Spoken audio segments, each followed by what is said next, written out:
తెలంగాణలో గత 4 ఏళ్లుగా పెండింగ్ లో ఉన్న ల్యాండ్ రెగ్యులరైజేషన్ స్కీమ్ ఎల్ఆర్ఎస్ దరఖాస్తులకు మోక్షం లభించబోతోంది. ఎల్ఆర్ఎస్ కోసం ప్రభుత్వం మార్గదర్శకాలను విడుదల చేసింది.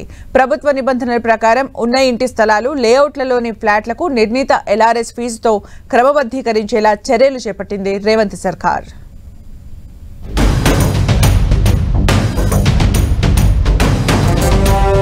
చాలా కాలం నుంచి పెండింగ్ లో ఉన్న అక్రమ లేఅవుట్లు ఫ్లాట్లను క్రమబద్ధీకరించేందుకు రేవంత్ సర్కార్ మార్గదర్శకాలను విడుదల చేసింది. 3 నెలల్లో ఎల్ఆర్ఎస్ దరఖాస్తులను పరిశీలించి అన్ని అర్హతలున్న ప్రాపర్టీలను క్రమబద్ధీకరించాలని డిసైడ్ అయింది. మరో 2-3 రోజుల్లో ఎల్ఆర్ఎస్ కు సంబంధించిన ప్రక్రియను ప్రారంభించాలని అధికారులకు ఆదేశాలు జారీ చేసింది. ఇండిపెండెంట్ ఫ్లాట్ల దరఖాస్తులను 3 దశల్లో, లేఅవుట్ల దరఖాస్తులను 4 దశల్లో పరిశీలించాలని ఎల్ఆర్ఎస్ మార్గదర్శకాల్లో పేర్కొంది. ఆయా ఫ్లాట్లు, లేఅవుట్లకు నిర్దిష్టమైన ఎల్ఆర్ఎస్ ఫీజులతో పాటు కాంపౌండ్ ఫీజులు వసూలు చేయాలని ప్రభుత్వం నిర్ణయించింది.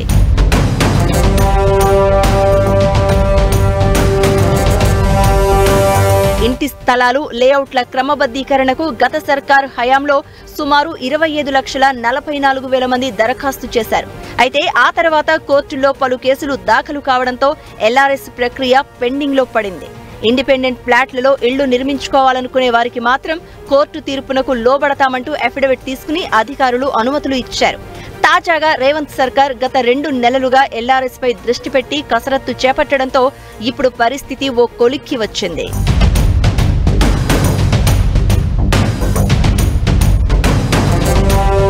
ముందుగా ఇప్పటికే వచ్చిన ఎల్ఆర్ఎస్ దరఖాస్తులను పరిశీలించి నిబంధనలకు అనుగుణంగా ఉన్నాయో లేదో అధికారులు గుర్తిస్తారు. ఒకవేళ ఆ ఆస్తులు నిషేధిత జాబితాలో ఉంటే మాత్రం వాటి గురించి దరఖాస్తుదారులకు సమాచారం అందిస్తారు.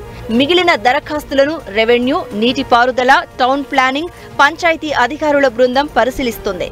నాలాలు, చెరువులు, వారసత్వ సంపద, సిఖం, దేవాదాయ, ఇనాం తదితర కోణాల్లో భూములను పరిశీలించి అభ్యంతరాలను నమోదు చేస్తారు.